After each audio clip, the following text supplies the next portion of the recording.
The methods that we as humans use to find new music nowadays is very intriguing to me, because with the World Wide Web, I have free access to an unlimited library of music ranging in genre, tone, and message. All of this just a few taps away. But what's even more interesting is how I will never find every piece of music made on the internet. Like the vast outreaches of space, my observable knowledge of the music universe is small relative to how big it really is. And what continues my drive to explore this seemingly bottomless pit is how obscure and strange the music gets.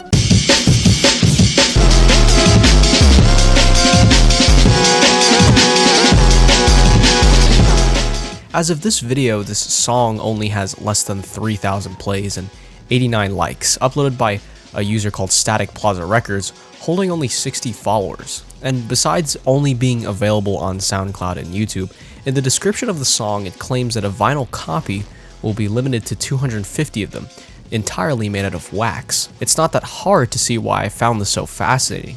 The fact that no one knows about this obscure artist eternalizing only 250 wax copies of their vinyl album is frankly awesome to me. This underground operation and the push to make low bass a new groundbreaking genre goes under everyone's noses. Who knows how expensive those albums will be in the future?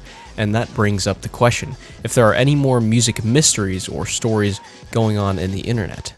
And the answer to that question is yes, there are.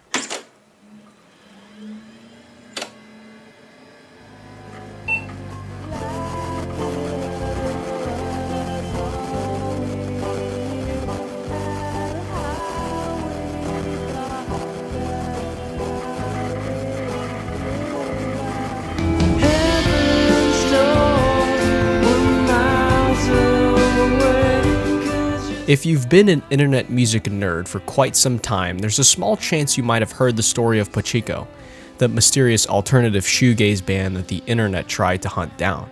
Formed in 1988, the band is most famous for their album Death Metal. This album in particular only had 30 to 40 copies, sent out to various music reviewers to little to no feedback. For 28 long years, the existence of the band was practically unknown to the rest of the world. Suddenly, in 2016, a 4chan user posted to a music thread asking information about the disc copy that they got from a local charity shop. Later in 2017, this album would be on YouTube.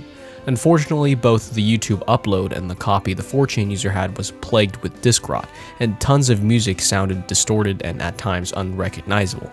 A shame considering such songs on the album could have sounded great if not for the disc rot. Give it a listen.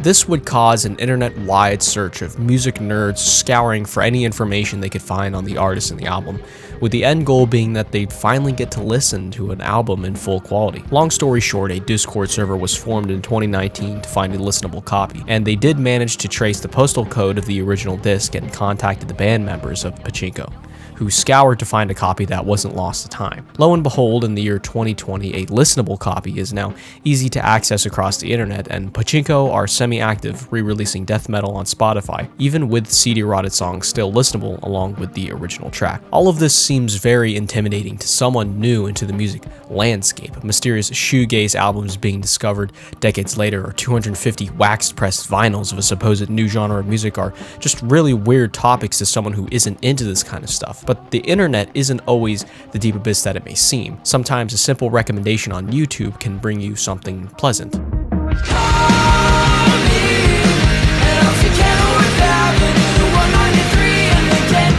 This is a band called Origami Angel, and they have an upbeat, hearty sound that exudes down-to-earth indie rock. Their most popular album, Somewhere City, is a very pleasant listen. The whiny vocals and heavy electric guitar gives the listener something to play with. It's bands like these that makes me want to continue exploring surface-level internet. Music mysteries aside, the internet is not only known for its groundbreaking originality, but also its creative twist on already established classics. Baby girl, you know what I want. Let me do it to you, do it to you. Let me do you like I think the art of the mashup is a bit underappreciated. Sure, the technical skill can be done by anyone, but the ear to combine two unlikely songs together is a part that takes knowledge. And mashups have been done in impressive technical manners. Virtual Riot's nostalgic song Idols proves that.